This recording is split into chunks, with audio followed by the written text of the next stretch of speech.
제가 쳐다보니 손자도 저를 쳐다보았고 입을 크게 벌리며 활짝 웃었어요. 저는 너무 귀여워서 아이 손을 만지려 손을 내밀었습니다. 그때였습니다. 며느리가 갑자기 아이를 옆으로 확 빼더니 저에게 말했습니다. 어머니 만지시면 안 되죠? 저는 며느리의 호통에 너무 깜짝 놀라 어안이 벙벙했어요. 뭐라고? 만지면 안 된다는 게 무슨 소리니? 이 아이는 아직 순결한 상태라고요. 어머니 더러운 손이 닿아서 균이라도 옮으면 어떡하려고 그러세요. 그게 무슨 소리니? 나 화장실에서 손 깨끗이 씻고 왔어. 그게 문제가 아니에요. 어머니 나이 드시면서 더러운 걸 얼마나 많이 만지셨겠어요. 그게 손에 배어 있을 거 아니에요. 뭐라고? 어떻게 그런 말을 할 수가 있니? 사실이잖아요. 옅은 만지는 건 절대 안 돼요. 거기서 보기만 하세요. 정말 어처구니가 없더군요. 며느리가 이렇게 나올 거라고는 전혀 상상도 못 했었거든요.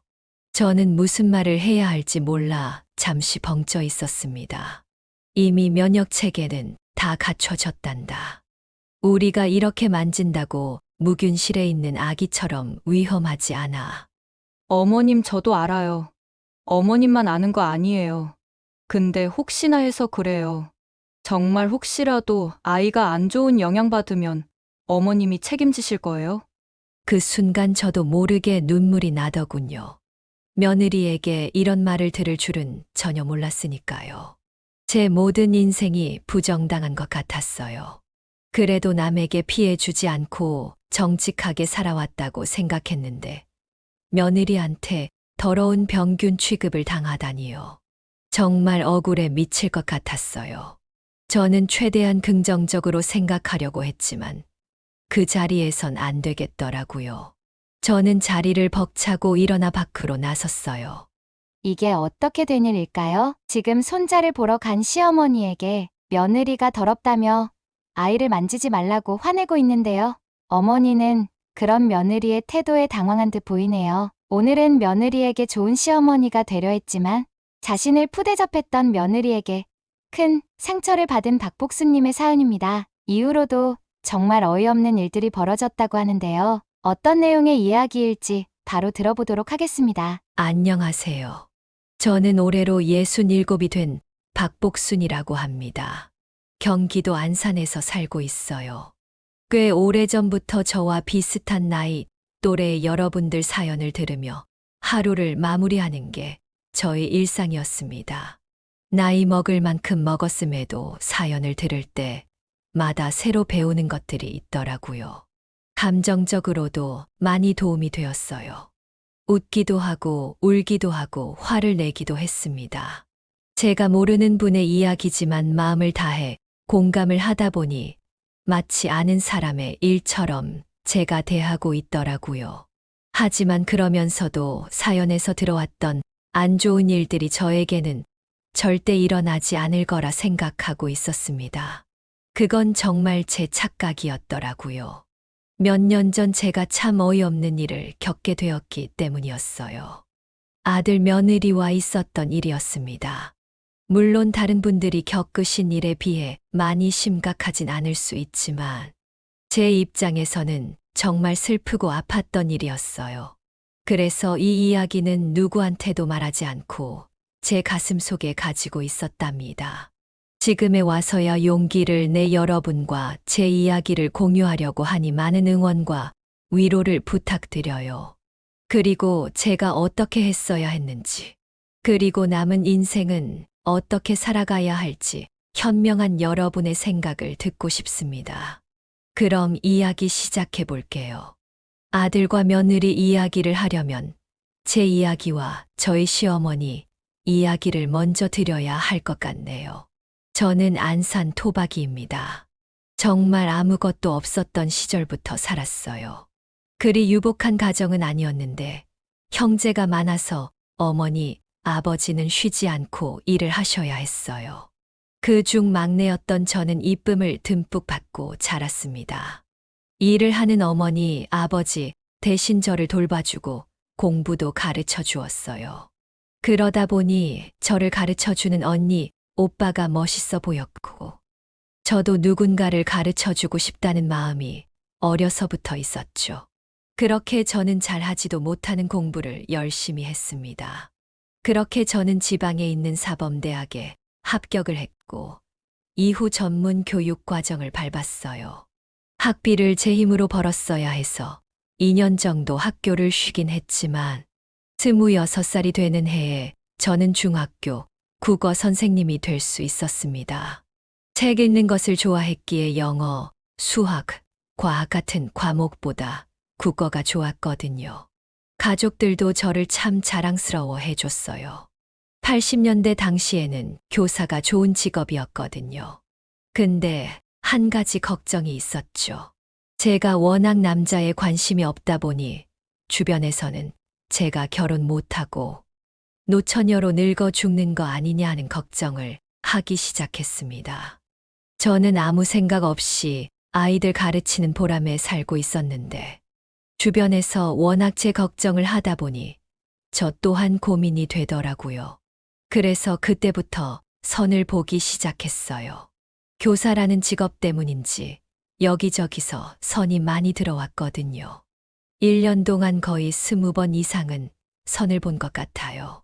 항상 제가 상대방이 마음에 들면 상대방이 저를 별로라고 생각했고, 상대방이 저를 마음에 들어하면 제가 상대방을 별로라고 생각했죠. 그렇게 저는 점점 자신감과 의욕이 사라져 갔습니다. 정말 이러다 평생 혼자이지 않을까 하는 걱정이 앞섰어요. 그러다 이모가 괜찮은 남자가 있다면서 한번 선을 보라고 했죠. 저는 역시나 안 될 것 같아 거절했지만 이모의 간곡한 부탁에 선을 나가게 되었어요.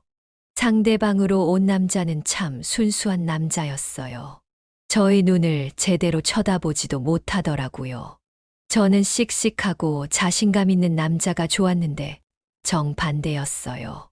그 남자에 대한 저의 첫인상은 최악이라고 볼 수 있었죠. 그래서 저는 대충 시간만 때우다가 집에 가려고 했어요. 근데 그 남자는 다른 남자들과 다른 부분이 있었어요. 제 이야기를 진심으로 잘 들어주는 것이었습니다. 다른 남자들을 만났을 땐 제가 상대방 남자의 말을 더 많이 들어주었거든요. 제가 선을 워낙 많이 봐서 익숙해진 탓인지 아니면 이 남자랑은 당연히 안 될 거라 생각해서 마음이 편해진 탓인지 모르겠지만 제가 제 이야기를 계속하게 되더라고요. 그러다 보니 그 남자도 마음이 좀 편안해졌는지 눈을 마주쳤습니다. 그리고 참 다정하고 배려심이 깊었어요. 다른 남자들은 하지 않을 만한 행동을 했습니다. 참 신사다운 사람이었죠. 그렇게 헤어질 시간이 되니 오히려 제가 아쉽더라고요. 저는 용기를 내서 먼저 술 한잔 하는 게 어떠냐고 물었고 상대방은 좋다고 했어요. 그렇게 서로 술을 마시면서 서로에 대한 이야기를 많이 했고 별로라고 생각했던 그 남자는 어느새 제 마음에 조금씩 들어오기 시작했습니다. 그 이후로 저희는 몇 번 만나게 되었고 정식으로 교제를 시작했어요. 교제를 시작한 이후에도 그 남자는 변함이 없었습니다. 참 다정하고 세심했어요. 그렇게 1년간의 교제를 마치고 저희는 결혼을 약속하게 되었습니다. 처음 시어머니와 시아버지에게 인사를 드리러 갔던 날 저는 얼마나 긴장했는지 몰라요. 이미 결혼하신 주변 선생님들에게 이야기를 많이 들었던 터라 걱정을 정말 많이 했거든요. 한 번 시어머니 눈에 나면 오랫동안 괴로울 거라고 다들 그랬거든요. 그래서 시어머니에게 잘 보이려고 최대한 조심스레 행동했어요. 하지만 제 걱정과 달리 시어머니는 참 인간적이시고 다정하셨어요. 남편이 어머니 성격을 닮은 것 같더라고요. 잘 보이기 위해 시어머니와 시아버지가 주시는 음식을 계속 받아 먹은 데다가 긴장을 너무 한 탓인지 갑자기 속이 안 좋더라고요. 체한 것이었어요. 제 얼굴이 하얘지고 주먹으로 가슴을 두드리자 시어머니는 놀라서 저에게 물을 주시고는 가게 주인에게 바늘을 빌려오셔서 제 손을 따주셨어요. 그리곤 등을 두드려 주셨죠. 저는 첫 만남을 망쳐버린 제가 너무 쉬었어요. 그 와중에 시어머니의 손은 제 어머니처럼 정말 따뜻하셨죠. 시어머니 덕에 속은 금방 괜찮아졌습니다. 하지만 시어머니에게 안 좋은 모습을 보여드린 것 같아 제 속은 타들어가고 있었죠. 미처 표정을 숨기지 못하였고 시어머니는 그런 저를 보고 활짝 웃어주셨어요. 그리고 너무 귀엽다고 말씀해 주셨습니다. 그때는 너무 경황이 없어서 시어머니의 그 말도 안 좋은 말이라고 생각했던 것 같아요. 하지만 진심이셨더라고요. 시간이 지나고 저와 남편은 결혼을 하게 되었어요. 신혼 6개월 이후에 저희는 바로 아이를 가지게 되었습니다.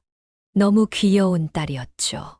그리고 2년 뒤 또 자식을 가지게 되었어요. 이번엔 아들이었습니다. 시어머니와 시아버지는 저에게 정말 잘해주셨어요. 딸을 가졌을 때도, 아들을 가졌을 때도 세상 누구보다 저를 먼저 챙기셨습니다. 주변 다른 선생님들이 말해주신 것과 많이 다르더군요. 정말 행복했어요. 어느 정도였냐면 저와 남편이 싸우게 되면 시어머니는 항상 제 편을 들어주시고 남편을 나무라셨어요. 이 사실을 제 주변 동료들에게 말하니 정말 부러워하더라고요. 그런 시어머니가 어딨냐면서 말이에요. 그제야 제가 참 복이 많은 사람이구나라는 것을 알게 되었습니다.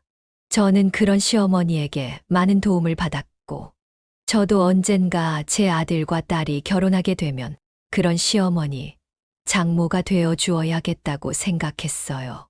시어머니는 아이들 보는 실력도 남다르셔서 제가 도움을 많이 받았어요.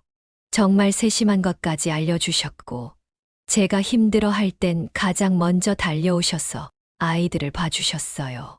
시어머니 덕분에 저는 계속해서 교사 일을 병행할 수 있었습니다. 그래서 저는 가끔 남편에게 제가 살면서 가장 잘한 일이 시어머니를 만난 거라고 이야기했어요.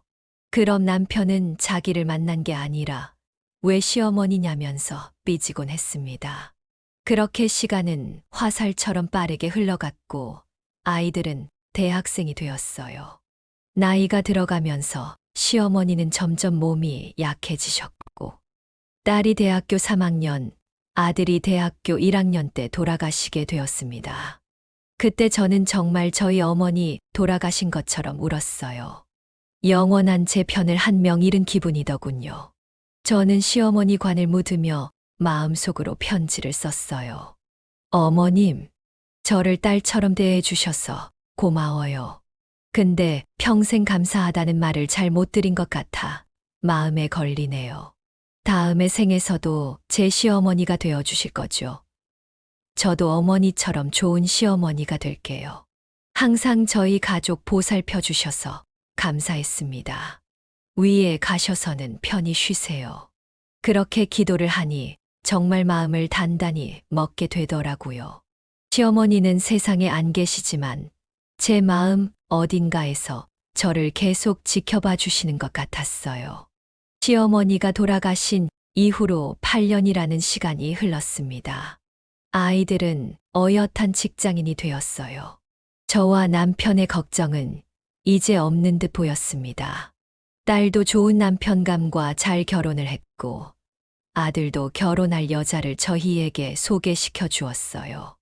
아들은 남편을 닮아 참 배려심이 깊고 착한 아들이었어요. 하지만 나쁘게 말하면 우유부단한 성격이었어요. 그래서 행여 아내 될 사람한테 붙잡혀 살지 않을까 남편과 걱정하곤 했었는데, 데려온 사람을 보니 그런 걱정은 안 해도 될 것 같더군요. 며느리는 참하고 조용한 성격인 듯 했어요. 처음 아들이 며느리를 데리고 왔던 날, 저는 제가 처음으로 시어머니를 뵀던 그 날이 생각났어요. 그 아이는 저처럼 엄청나게 긴장을 한 듯 했어요. 꼭 예전에 저를 보는 듯 했습니다. 그래서 그런지 저도 모르게 웃음이 나더군요. 어머님, 아버님 안녕하세요. 저는 김나연이라고 합니다. 잘 부탁드려요. 그래요, 나연양. 이야기 많이 들었어요. 저희 아들이랑은 친구 사이였다고요? 예. 이전에 대학 시절에 같은 수업을 듣다가 친해졌어요. 목소리가 참 좋네요. 배고플 텐데 어서 먹어요. 먹고 이야기해요. 저와 남편은 최대한 그 아이가 긴장하지 않도록 배려해 주었어요. 그래도 그 아이는 긴장을 엄청 했는지 밥을 잘 먹지 못하더라고요. 그래도 저희한테 잘 먹는 모습을 보여주기 위해서 꾸역꾸역 음식을 입에 넣었습니다. 천천히 먹어요. 그렇게 급하게 많이 먹다간 체해요. 여기 이 물 마시고 숨 좀 돌려요. 네, 고맙습니다, 어머님. 너무 친절하시네요. 저야말로 고맙죠. 저희 아들을 이렇게 좋아해주고 챙겨주는데 제가 더 잘 보여야 하는 거죠. 우리 아들 잘 부탁해요. 어머니도 참, 제가 부탁을 드려야 하는데 말이에요. 저도 좋은 아내, 그리고 좋은 며느리 되기 위해서 노력할게요. 말을 참 이쁘게 하네요. 고마워요. 저는 그때 며느리와 참 좋은 관계가 되겠구나라고 생각했어요. 저와 시어머니의 관계처럼 말이에요. 저는 너무 기뻤답니다. 제가 평생 꿈꿔왔던 모습이었거든요. 며느리에게 좋은 시어머니가 되는 건 말이에요. 하지만 며느리가 부담스러워하면 안 되었기에 저는 조금씩 다가가기로 했습니다. 시간이 지나 둘은 잘 결혼을 했습니다. 둘이서 모은 돈에 집안에서 조금 도움을 줘서 작은 아파트를 하나 구했어요. 신혼부부 둘이 살기엔 딱 적당한 집이었죠. 그리고 운이 좋게도 저희 집과 매우 가까웠어요. 버스를 타고 10분 거리밖에 안 되었습니다. 저는 이것마저 하늘의 뜻이라고 생각했어요. 그래서 며느리가 저를 필요로 하면 언제든 달려가 주리라. 그리고 며느리가 나를 의지할 수 있도록 좋은 시어머니가 되리라 다짐했습니다. 하지만 저의 이 다짐은 얼마 가지 않아 깨지게 되었죠. 처음엔 너무나도 좋았습니다. 신혼 초에는 간간히 연락만 하며 아들과 며느리 둘만의 시간을 가지게 두었어요. 부담스럽지 않게 말이에요. 어떠한 부담도 주기 싫었기에 저는 나름대로 제 일상을 보내고 있었죠. 그러다 추석이 되었어요. 며느리가 가족이 된 후 처음으로 맞게 되는 명절이었습니다. 저희 가족은 명절 때마다 모여서 함께 음식을 했기에 이번에도 그렇게 준비를 했어요. 애들은 와서 음식만 할 수 있게 전날에 저와 남편이 모든 음식 재료들을 미리 준비했습니다. 그렇게 딸과 사위 그리고 아들과 며느리가 저희 집으로 왔어요. 딸과 사위는 이미 경험했던 터라 익숙하게 편한 옷으로 갈아입고 준비를 했어요. 근데 며느리는 그냥 멀뚱멀뚱 쳐다보고만 있는 거 아니겠어요? 저는 며느리에게 물었습니다. 아가야, 준비 안 하고 뭐하니? 아, 저희 집은 항상 명절 음식은 주문을 따로 했었거든요. 이렇게 음식을 하는 게 조금 어색해서요. 그렇구나. 요즘은 많이 시켜 먹는다고 하더구나. 근데 우리 집은 조상님들에 대한 예의라고 생각해서 음식을 직접 만든단다. 나중이 되면 우리도 못할 때가 오겠지만 힘이 닿는데까지는 해봐야지. 그렇군요. 사실 요즘 명절 음식 만든다고 하면 조금 구닥다리 느낌이 나긴 하거든요. 며느리는 그 말을 한 뒤 피식 웃었습니다. 저는 잘못 들었나 했어요. 며느리는 농담이라고 한 이야기였지만 저는 조금 충격을 받았습니다. 하지만 며느리가 하는 말이 틀린 말이 아니었기도 했고 그리 심각한 말도 아니었기에 못 들은 척 넘겼죠. 저는 며느리에게 앞치마와 뒤집개를 주고는 전 부치는 것을 시켰어요. 왠지 음식을 못하는 듯 했고 가장 쉬운 것을 시킨 거였죠. 며느리는 쭈뼛쭈뼛 와서 전을 부치기 시작했죠. 저는 그 사이 다른 음식들을 준비했습니다. 30분이 지나 제가 준비하던 음식이 끝나서 다른 음식을 돕기 위해 부엌에서 거실로 나왔습니다. 근데 이게 뭐람? 며느리가 전을 거의 다 태운 게 아니겠어요? 저는 너무 놀라 달려가서 가스불을 줄였어요. 아가야, 이게 뭐니? 저는 약한 불로 해야 한다고 말했는데 왜 이렇게 센 불로 한 거야? 약한 불로 하니까 이게 익는 건지 안 익는 건지 너무 답답해서요. 그래서 좀 키웠는데 이렇게 됐네요. 저는 한숨을 크게 내뱉었습니다. 꽤 많은 양을 버려야 했기 때문이었어요. 저는 한 소리 하고 싶었지만 참았습니다.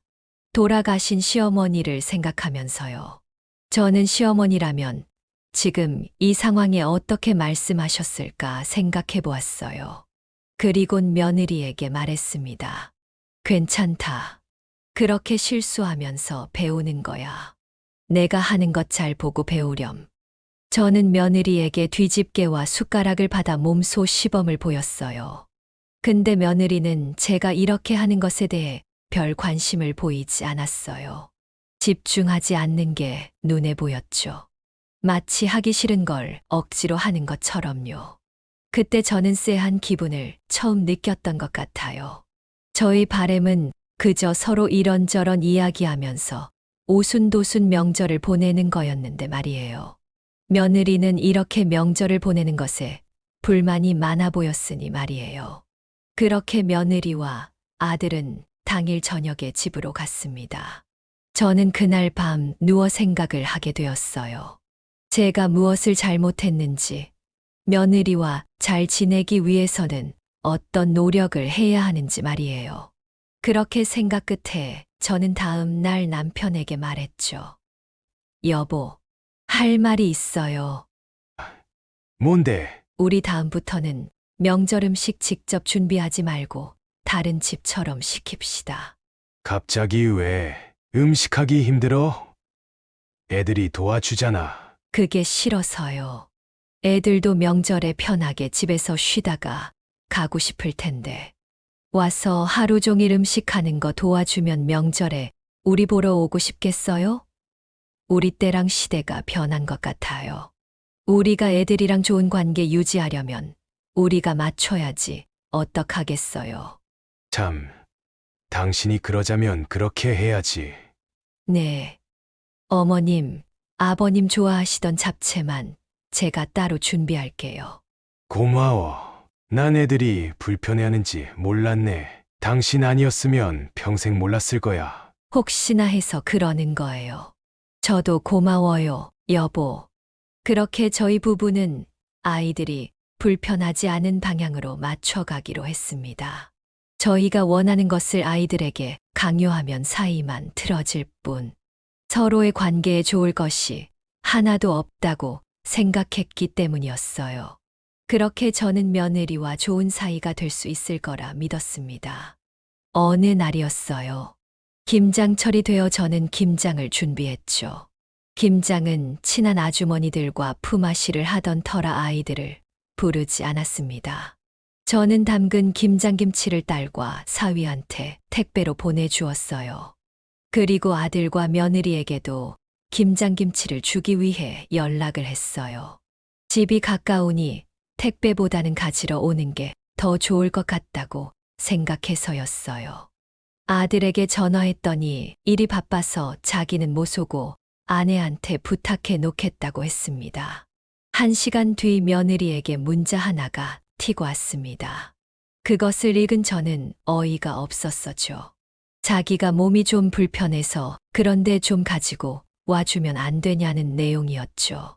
순간 기분이 나빴지만 이번에도 시어머니를 생각하며 참았어요. 저는 시어머니처럼 좋은 사람은 아닌 것처럼 느껴졌어요. 아무리 아프다고 해도 가지고 와달라니요. 이제 시어머니와 며느리 관계가 된 지 1년이 채 안 되었는데 말이에요. 너무 편해진 것 아닌가 싶었습니다. 그러나 이후 며느리가 아프다는 게 다시 눈에 보였고, 저는 이런 생각을 가진 저를 반성하며 며느리를 위해 깨죽을 만들었어요. 저는 정성스레 깨죽과 김장김치를 포장했습니다. 그리곤 택시를 불러 며느리 집으로 갔죠. 초인종을 누르려고 하는데 문이 살짝 열려 있었습니다. 그래서 들어갔죠. 근데 이게 웬걸 집에 들어가서 본 며느리는 전혀 아파 보이지 않았습니다. 텔레비전을 큰 소리로 틀어놓고 소파에 누워 낄낄거리며 보고 있는 게 아니겠어요. 저를 본 며느리는 깜짝 놀라 급히 전원을 끄고 앉더군요. 어머님 오셨네요. 어떻게 들어오셨어요? 문이 살짝 열려 있더라. 아, 그랬구나. 아까 택배 받다가 깜빡하고 문을 안 닫았나 봐요. 오시느라 고생하셨어요. 이게 이번에 담그신 김장김치예요? 그래. 같이 먹으라고 수육도 삶아왔다. 감사해요, 어머님. 제가 갔어야 했는데 몸이 안 좋아서요. 괜찮다. 너 아플 때 입맛도 없을 텐데 먹으라고 죽도 만들어 왔다. 정말요? 이렇게까지 안 하셔도 되는데 잘 먹을게요.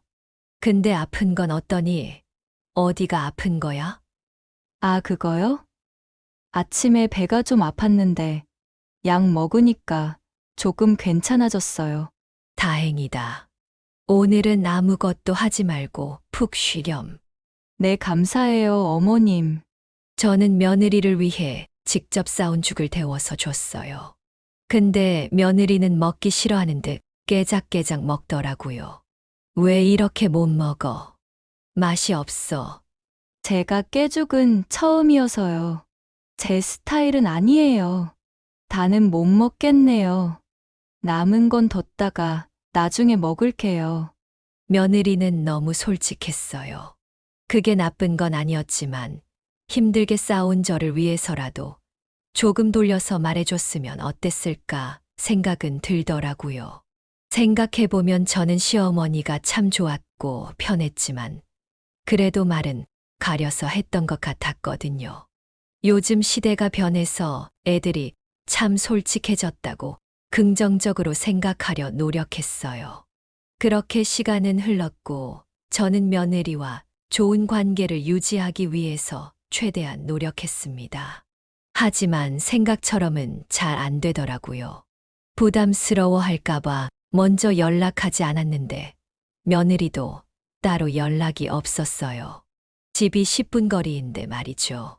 제가 아들을 통해서 같이 저녁이나 먹자고 불러내야만 얼굴을 볼 수 있었어요. 서운한 마음이 들지 않았다면 거짓말이겠죠. 며느리는 저와 남편과 함께 있는 것을 불편해하는 듯 했어요.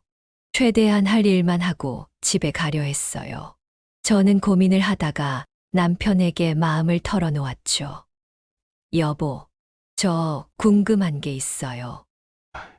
뭔데? 어머님이랑 저랑은 조금 특별했잖아요. 당신하고 우리 어머니. 그렇지. 그렇게 친한 고부 관계도 없을 거야. 어머니는 당신을 딸처럼 생각했고, 당신도 어머니를 친어머니처럼 생각했었잖아. 맞아요. 그래서 저도 나중에 시어머니가 되면 며느리랑 그런 관계가 되고 싶었거든요. 저는 어머님이 너무 좋았어요. 그런데 근데 나연이는 저를 별로 좋아하지 않는 것 같아요. 왜 그렇게 생각해? 그냥 따로 연락도 안 하고 저희 볼 때마다 빨리 집에 가고 싶어 하잖아요. 제가 부담스럽게 행동하는 것 같아요? 당신은 절대 부담스럽게 안 하지. 근데 왜 그럴까요? 그게 정상이야. 당신하고 어머니 관계가 당신 말대로 특별했던 거지. 요즘 애들은 안 그래. 당신 욕심이라 생각하고 편하게 생각해. 저는 남편의 말을 듣고 살짝 기분이 안 좋았지만 맞는 말이라고 생각했어요. 제 욕심일 수 있다고 생각이 들어서 저는 저의 집착과 미련을 버리자고 생각했죠. 그러니까 마음이 좀 편해지더라고요. 그렇게 저는 며느리와의 관계에서 조금은 벗어날 수 있었어요.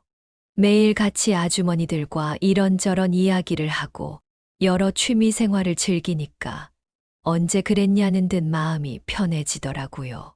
다른 아주머니들 이야기를 들어보니 저와 별 차이도 없었고요.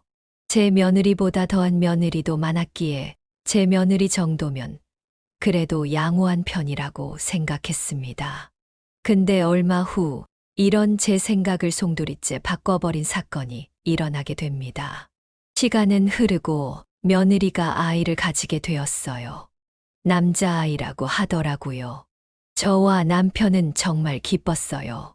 첫째 딸 아이는 좀 더 둘이 지내고 싶다며 아이를 가지지 않았었거든요. 그런 딸의 의견을 존중은 했지만 저는 더 나이가 들기 전에 아이를 가졌으면 했어요. 근데 요즘 친구들은 아이를 가지기 싫어한다고 하더군요. 그래서 이해하려고 노력했죠. 그런 와중에 제 며느리가 아이를 가진 거예요. 축복도 이런 축복이 없었죠. 저는 얼른 손주가 태어나기만을 바라며 여러 육아용품을 사서 며느리에게 선물했어요. 그리곤 며느리가 육아에 대해 물어본다면 시어머니와 제 경험을 전부 하나도 빠짐없이 말해주리라 생각했죠. 그렇게 10개월이 지나고 너무나도 귀여운 손주가 태어났습니다. 이름은 경훈이라고 지었어요. 생긴 게 정확히 아들과 며느리 반반씩 닮았더라고요.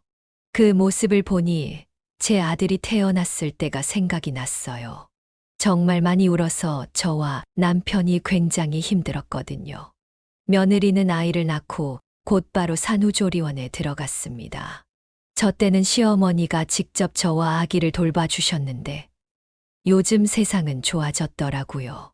저와 남편은 빨리 아이를 안아볼 날만 손꼽아 기다리고 있었습니다. 산후조리원 방은 외부인 출입금지라 면회만 되었어요. 저와 남편은 아이들이 편하게 쉬라고 아무 연락도 하지 않았습니다. 요즘엔 시어머니들 중에서 계속 찾아가고 전화하는 분들이 많다고 들어서 저는 그러지 않으려고 했거든요. 그렇게 2주가 지나고 며느리는 아이를 데리고 집으로 가게 되었습니다. 근데 며칠이 지나도 저희에게 아무런 연락이 없었어요. 무슨 일이 있나 싶을 정도로요. 저의 머릿속에는 손자로만 가득 차 있는데 말이에요. 그래서 저는 참지 못하고 아들에게 전화를 했습니다. 아들, 네, 어머님 무슨 일이세요? 아니, 우리 손자 얼굴 좀 보고 싶은데 아무런 연락이 없길래 내가 먼저 전화했다. 무슨 일 있는 건 아니지? 무슨 일은요? 아무 일도 없어요. 다만 나연이가 당분간은 아무도 안 만나고 아이랑만 교감하고 싶다고 그래서요. 미리 말씀 못 드려서 죄송해요. 얼른 보고 싶으실 텐데. 아니다. 우리도 그냥 한번 보고 싶어서 그래. 아이들은 금방 커버려서 지금 안 보면 지금 모습을 또 못 보잖니. 맞아요. 저도 그래서 아내한테 그렇게 말했는데 너무 고집을 부리더라고요. 엄마니까 그럴 수 있잖아요. 어머니가 좀 이해해 주세요. 저는 며느리의 그런 태도가 이해가지 않았지만 최대한 받아들이려 했습니다. 그저 저는 가서 아이 얼굴만 보고 오려고 했던 거였거든요. 그치만 아들도 저에게 이렇게 부탁을 하니 기다리기로 했습니다. 그치만 하루 이틀 일주일이 지나 거진 한 달이 되었는데도 아무런 연락이 없었어요. 남편도 언제 손자 얼굴 볼 수 있는 거냐며 성을 냈죠. 저는 더 이상 참을 수 없었어요. 그래서 아들에게 전화를 다시 했습니다. 애야, 손주 얼굴은 도대체 언제 볼 수 있는 거니? 나랑 네 아버지가 목이 빠져라 기다리고 있단다. 얼굴 보는 게 이렇게 힘들 일이니 아직도 교감은 안 끝난 거야. 그러게나 말이에요. 저도 얼른 보여드리자고 하는데 아내가 계속 불편하다고 해서요. 그래도 이건 아니잖니. 내가 나연이랑 직접 이야기해보마. 그러지 마세요, 어머니. 제가 잘 말해볼게요. 둘이 싸울 것 같아요. 그래봤자 좋을 거 없으니까 이번엔 제가 확실히 말해볼게요. 그래. 꼭 좀 부탁하마. 나연이 마음은 알겠지만 그래도 이건 너무한 것 같아.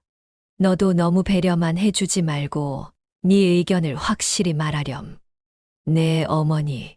그렇게 전화를 끊고 나니 속이 좀 시원하더라고요. 지금까지 하지 못한 말들이 제 가슴 속에 쌓여져 있었는데 아들에게라도 좀 푼 것 같아 살 것 같았어요. 아들에게는 미안하지만요. 제가 이렇게 말하니 다음날 아들에게 전화가 왔어요.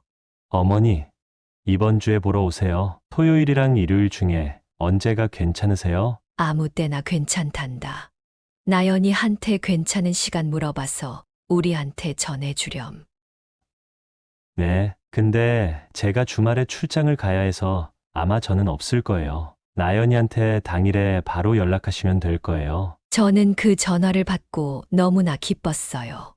이전의 부정적인 마음도 싹 다 사라진 듯 했습니다. 이제 곧 손자를 볼 수 있을 거란 생각 말고는 아무런 생각이 들지 않더라고요. 저는 남편을 데리고 바로 백화점으로 갔습니다. 그래서 손자에게 주고 싶은 선물을 이것저것 샀어요. 조금 비쌌지만 아들, 며느리가 좋아할 거라 생각하니 이 정도는 감수할 수 있었습니다. 그렇게 주말이 되었고 저와 남편은 아들네 집으로 갔어요. 초인종을 누르니 나연이가 문을 열어주었습니다. 나연이는 애써 웃으며 우리를 맞아주었어요. 오셨어요? 들어오세요. 그래, 우리 손주 얼굴 좀 보자. 저희는 잔뜩 산 선물을 며느리 손에 쥐어주고는 바로 아기 방으로 향했습니다. 작은 아기 침대에 천사가 누워있더군요. 너무나 이뻤어요. 안녕, 경훈아. 할머니란다. 오랜만에 보지. 너 태어났을 때 봤는데 기억해. 엄마 아빠 닮아서 잘생겼네. 제가 상상했던 것보다 훨씬 귀엽고 잘생겼더라고요. 이미 한 달이 넘게 지나서 조금은 자라 있었습니다. 저는 아이를 만지려고 하다가 아차 싶어서 바로 화장실에 가서 손을 깨끗이 씻었습니다. 그 사이 며느리는 아이를 안고 거실 소파에 앉아 있더라고요. 제가 화장실에서 나오자 남편은 갑자기 밖으로 나갔습니다. 여보, 나 잠시 밖에 다녀올게. 무슨 일이에요? 주차 자리가 없어서 잠시 차 앞에 세웠는데 차를 빼달라고 해서 금방 다녀올게. 네, 다녀오세요. 남편은 밖으로 나갔고 저는 거실 소파에 가서 며느리 옆에 앉았습니다. 며느리는 제가 다가가자 살짝 옆으로 가더군요. 처음에는 앉아있는 자세가 불편해서 그런 거라고 생각했습니다.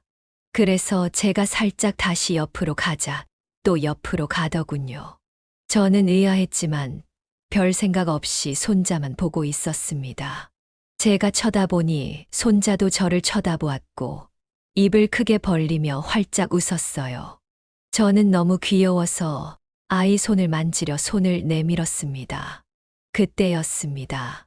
며느리가 갑자기 아이를 옆으로 확 빼더니 저에게 말했습니다. 어머니 만지시면 안 되죠? 저는 며느리의 호통에 너무 깜짝 놀라 어안이 벙벙했어요. 뭐라고? 만지면 안 된다는 게 무슨 소리니? 이 아이는 아직 순결한 상태라고요. 어머니 더러운 손이 닿아서 균이라도 옮으면 어떡하려고 그러세요. 그게 무슨 소리니? 나 화장실에서 손 깨끗이 씻고 왔어. 그게 문제가 아니에요. 어머니 나이 드시면서 더러운 걸 얼마나 많이 만지셨겠어요. 그게 손에 배어 있을 거 아니에요. 뭐라고? 어떻게 그런 말을 할 수가 있니? 사실이잖아요. 여튼 만지는 건 절대 안 돼요. 거기서 보기만 하세요. 정말 어처구니가 없더군요. 며느리가 이렇게 나올 거라고는 전혀 상상도 못했었거든요. 저는 무슨 말을 해야 할지 몰라 잠시 벙쪄 있었습니다. 이미 면역 체계는 다 갖춰졌단다. 우리가 이렇게 만진다고 무균실에 있는 아기처럼 위험하지 않아. 어머님 저도 알아요. 어머님만 아는 거 아니에요. 근데 혹시나 해서 그래요. 정말 혹시라도 아이가 안 좋은 영향 받으면 어머님이 책임지실 거예요? 그 순간 저도 모르게 눈물이 나더군요. 며느리에게 이런 말을 들을 줄은 전혀 몰랐으니까요. 제 모든 인생이 부정당한 것 같았어요. 그래도 남에게 피해 주지 않고 정직하게 살아왔다고 생각했는데 며느리한테 더러운 병균 취급을 당하다니요. 정말 억울해 미칠 것 같았어요. 저는 최대한 긍정적으로 생각하려고 했지만 그 자리에선 안 되겠더라고요. 저는 자리를 벅차고 일어나 밖으로 나섰어요. 그 자리에 더 있었으면 며느리한테 한 소리 할 것만 같아서였죠. 나가니 때마침 남편이 엘리베이터에서 내리더라고요. 남편은 우는 저를 보고 당황해서 내리자마자 다시 저와 함께 내려갔어요. 남편을 보니 더 울음이 나오더라고요. 남편은 무슨 일이 있는지도 모른 채 우는 저를 꼭 안아주었어요.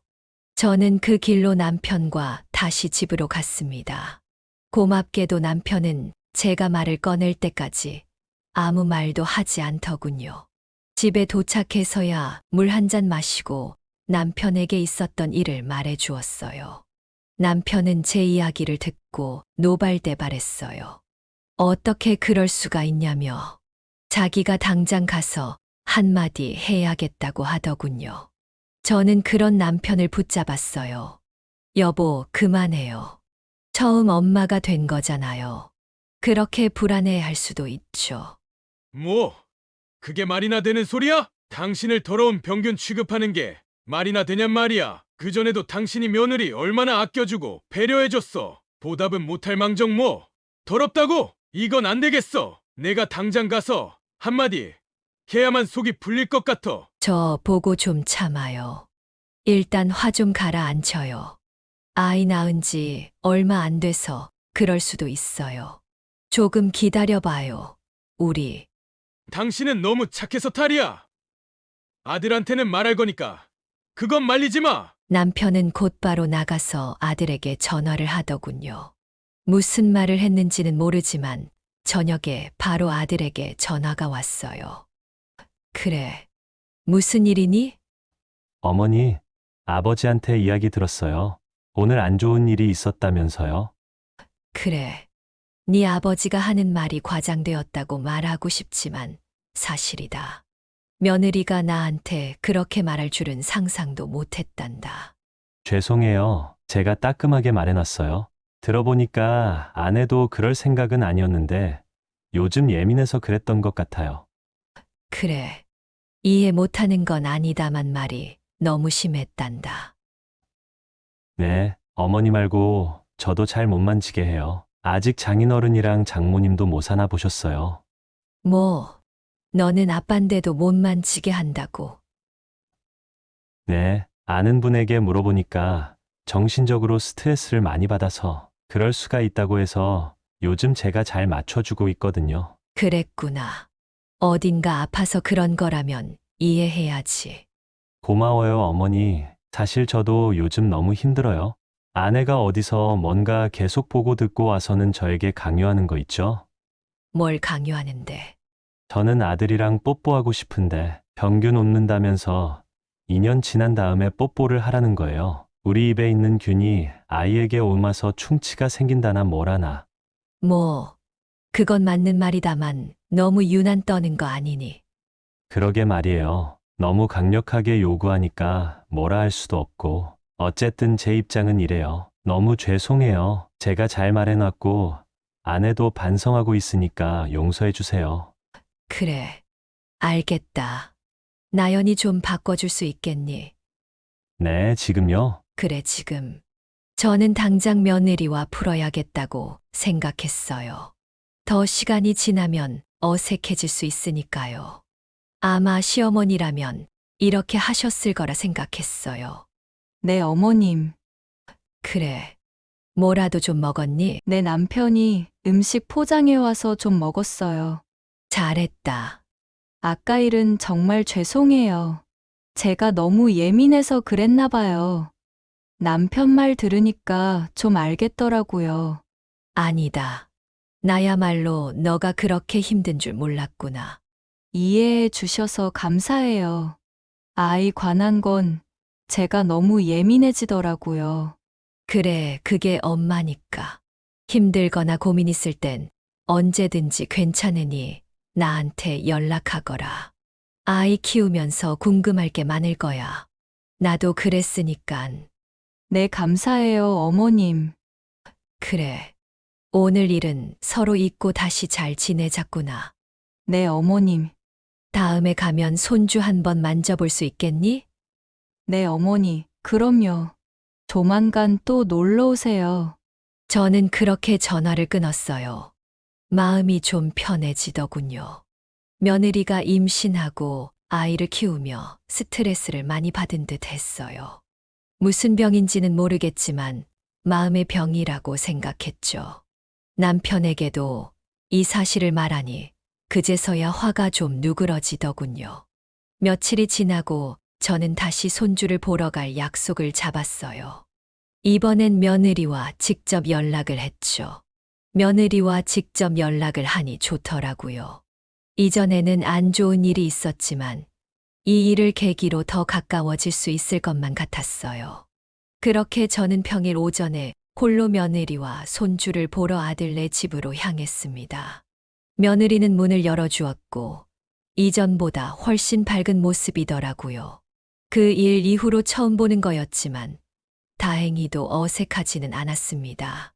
저는 손자가 바로 보고 싶었지만 저번 일도 있고 해서 바로 손을 씻으러 갔습니다. 정말 1분은 넘게 손을 깨끗이 닦았고 가져온 칫솔로 이도 닦았습니다. 그리곤 구강세정제로 입을 또 헹구었죠. 그렇게 화장실에서 나가니 며느리가 저를 기다리고 있었습니다. 며느리는 활짝 웃으며 손에 들고 있는 무언가를 저에게 내밀었어요. 어머님 이거 입고 나오시면 되세요. 이게 뭐니? 뭐냐뇨? 옷이랑 장갑이에요. 이건 머리카락 떨어지지 말라고 쓰는 헤어캡이에요. 그 밑에 마스크도 있으니 끼고 나오시고요. 저는 정말 당황스러웠어요. 며느리가 내밀었던 것은 멸균실이나 의생에 엄청 신경 써야 하는 공장에 들어갈 때 입는 부직포, 재질의 옷과 머리에 쓰는 헤어캡, 그리고 음식할 때 쓰는 나일론 장갑과 마스크까지 있었어요. 저는 얼떨결에 그것을 받았어요. 이걸 왜 입으라고 하는 거야? 경훈이 만지고 싶다고 하셨잖아요. 근데 제가 도저히 안 되겠더라고요. 이렇게라도 해야 제가 안심이 될 것 같아서요. 이건 너무 하잖니. 내가 무슨 병균도 아니고. 안 입으시면 경훈이 만지게 해드릴 수 없어요. 좀 양해해 주세요. 너는 왜 안 입니? 그런 거라면 너도 입어야 하는 거 아니야? 저는 아니죠. 엄마잖아요. 그리고 저는 깨끗하거든요. 기가 막혀서 무슨 말을 해야 할지 모르겠더라고요. 제가 벙쪄 있는 사이 아이가 울더군요. 며느리는 아이 방으로 가서 아이를 안아 달래주었고 저는 옷방에 들어가 옷을 갈아입었습니다. 옷방에 있는 거울로 제 모습을 보니 이렇게 초라할 수가 없더라고요. 꼭 수술실에 들어가는 간호사의 모습이었습니다. 저는 눈을 질끈 감았어요. 너무 화가 나서 소리를 지르고 싶은 심정이었지만 시어머니를 생각했어요. 최대한 이해해 주려는 마음을 가지고 방을 나섰습니다. 이런 제 모습을 보고는 안심이 되었는지 그제야 손주를 저에게 안겨주더라고요. 저는 그런 손주를 처음으로 안아보았어요. 작은 생명체가 제 품 안에서 꿈틀거리더라고요. 너무나도 고귀한 순간이었어요. 너무 벅차 제가 요상한 복장을 입고 있다는 것도 잊게 되더라고요. 근데 그때였어요. 며느리는 제 품에 있는 아기를 확 빼앗아 자기 품에 다시 안았어요. 어머님, 정말 죄송한데 더 이상 안 되겠어요. 저는 저 말고 다른 사람이 아이를 만지는 게 너무 싫어요. 더러운 게 옮을 것 같아서요. 어머니가 더럽다는 건 아니고요. 이해하시죠? 1분이나 안으셨으니 충분하시잖아요. 저는 도저히 참지 못하고 며느리에게 말했습니다. 아니, 이해 못한다. 충분하지도 않아. 이 세상 누가 시어머니한테 이렇게 대하니? 아무리 너가 힘들다고 해도 나는 더 이상 못 참는다. 너가 어떻게 나한테 그렇게 말할 수가 있어. 나도 내 딸, 내 아들 다 키우면서 이런 적은 한 번도 없다. 내 주변 사람들 다 아이들 만지고 안아주고 했는데도 지금까지 큰 병 없이 잘 자랐어. 며느리는 지지 않고 눈을 똑바로 뜬 채 이야기하더군요. 그건 어머니 방식이잖아요. 저에겐 제 방식이 있는 거예요. 제가 엄마니까 원하는 대로 하게 냅두시면 안 돼요? 그렇게 만지고 싶으시면 어머니가 한 명 더 낳으시던가요. 뭐, 너 말 다 했니? 방금 그 말은 절대로 해선 안 될 말이었어. 그러니까요. 저도 이런 말 하기 싫어요. 제 입장에서는 최대한 배려해드린 거라고요. 사실 어머님이 저희 집 오시는 것도 찝찝한데 와서 아기 보여드리고 만지게까지 해드렸잖아요. 근데 더 이상 뭘 더 바라세요? 저는 그 순간 이 아이와는 말이 안 통한다고 생각했습니다. 정말 한마디만 더 하면 머리채를 잡을 것만 같았어요. 그렇게까지는 하고 싶지 않았습니다. 어린 손자가 앞에 있었기 때문이었죠. 너무 화나 눈물까지 나더라고요. 그래, 너 혼자 잘 키우고 잘 살아봐라. 다신 여기 오지 않을 테니. 저는 그 말을 뒤로 입었던 옷을 거실에 집어던지고 집 밖으로 나왔습니다. 길을 걷는데도 계속해서 눈물이 났어요. 아마 지나가던 사람들이 봤다면 이상한 사람으로 봤을 거예요. 집에 와서도 화는 풀리지 않았어요. 저는 다시 시어머니를 생각하며 지금 제 상황이라면 어떻게 해야 할지 생각해 봤지만 어느 방법도 생각나지 않았어요. 저는 제 지갑 속에 있는 시어머니 사진을 보고 말을 걸었어요. 어머님, 저는 어떻게 해야 할까요? 어머님이 계셨다면 제가 물어봤을 텐데 지금은 물어볼 사람이 아무도 없어요. 알려주세요. 왜 제게 이런 일이 일어난 걸까요? 제가 이런 취급을 받을 정도로 잘못한 게 있나요? 아무리 좋게 생각하려고 해도 되지 않더군요. 며느리는 넘지 말아야 할 선을 넘은 것이었어요. 저는 끝내 더 이상 참지 않기로 했습니다. 그래서 며느리를 지금부터 가족에서 제외하기로 마음먹었어요. 저는 이 사실을 남편과 아들에게도 말했어요. 남편은 제 의견을 존중했고 아들은 충격을 받았는지 계속 저와 며느리 사이를 중재하려고 했어요. 하지만 아들은 저와 남편이 걱정했듯이 아내의 고집을 꺾지 못하더라고요. 어머니, 한 번만 용서해 주세요. 나연이도 정말 반성하고 있어요. 아니, 난 용서 못한다. 아무리 그래도 나에게 그랬으면 안 됐어. 내가 무슨 잘못을 했니? 그냥 이제 서로 관여하지 말고 편하게 살자꾸나. 명절이든 생일이든 이제 참석 안 해도 된다. 올 거면 너만 오거라. 난 다시는 며느리 얼굴 보기 싫으니깐. 아들은 망연자실한 목소리로 계속해서 설득했지만 저는 더 이상 듣지 않고 전화를 끊어버렸어요. 이렇게 모진 마음을 가진 건 난생 처음이었습니다. 누군가를 이토록 미워한 적이 있었나 싶더라고요. 하지만 이렇게라도 안 하면 평생 며느리는 저를 그렇게 대할 것이었고 자신이 무슨 잘못을 했는지 모를 것 같았어요. 그렇게 몇 달이 지났습니다. 상황의 심각성을 알았는지 그동안 아들과 며느리는 저에게 계속 전화를 했고 문자도 남겼습니다. 몇 번은 저희 집 앞에서 제가 나올 때까지 기다리더라고요. 저는 싸그리 다 무시했습니다. 한 번은 장을 보러 가는데 며느리가 집 앞에 서 있길래 그냥 무시하고 장을 보러 갔습니다. 그렇게 무시하는 일이 이어지자 점점 횟수가 줄어들더니 이제 자기들도 포기한 것 같더라고요. 저도 더 이상 그 일에 마음 쓰지 말자고 생각했죠. 그러던 어느 날이었어요. 아들이 찾아왔습니다. 그것도 손자 경훈이를 안고서요. 며느리는 없더군요. 경훈이는 그새 더 자라 있었습니다. 눈도 더 말똥말똥해졌고 머리도 많이 자라 있더라고요. 아들은 저를 빤히 쳐다보았습니다. 저는 그 의미가 무엇인지 알겠더라고요. 용서해 달라는 의미였죠.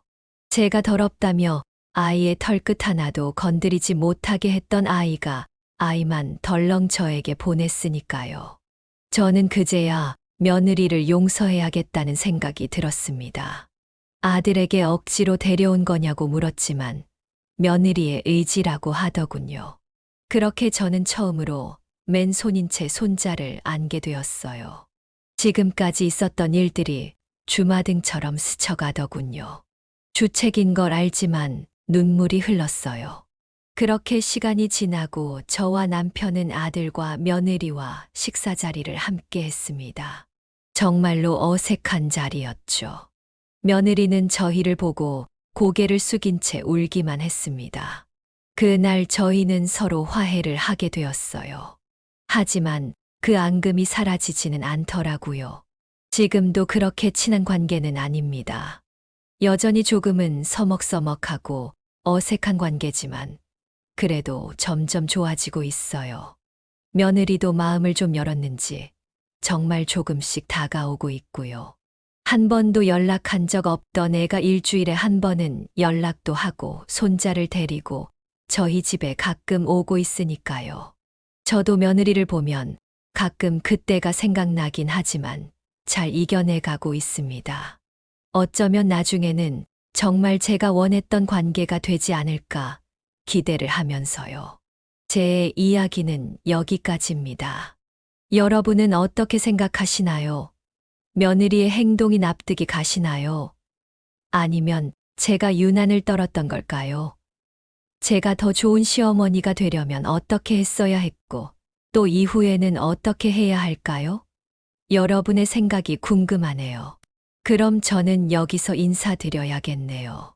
좋은 의견과 말씀 부탁드려요. 지금까지 제 이야기를 들어주셔서 정말 감사드립니다.